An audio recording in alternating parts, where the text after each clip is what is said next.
globalement, on travaille moins.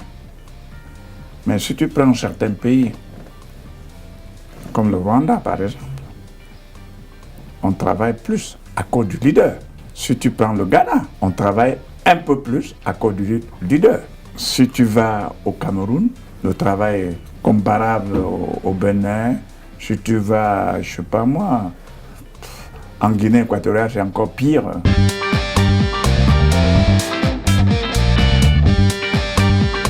Si on remonte sur le plan historique, on a défini le travail comme étant une punition, et c'est la Bible qui l'aurait défini. Et ça, les Africains se sont permis de prendre ça comme la définition de travail. On a aussi défini le travail comme étant quelque chose qu'on fait pour quelqu'un. Ça encore, c'est une faute que les Africains captent. On a enfin défini le travail comme élément nécessaire pour survivre. C'est encore un problème.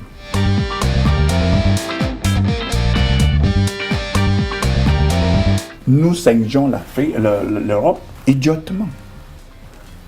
L'Europe a développé des nouvelles technologies qui permettent de dire que si je travaille 40 heures, ça peut être équivalent de 80 heures.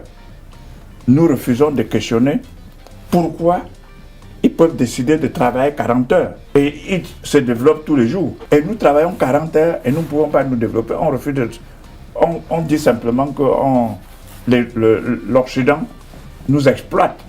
Mais si nous exploite, c'est parce qu'on a décidé d'accepter d'être exploité, non? Parce que nous ne sommes pas au travail. Si la Chine, qui travaille beaucoup,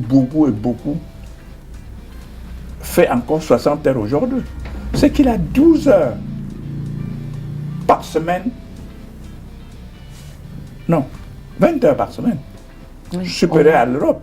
C'est normal qu'ils grignotent un peu sur le temps.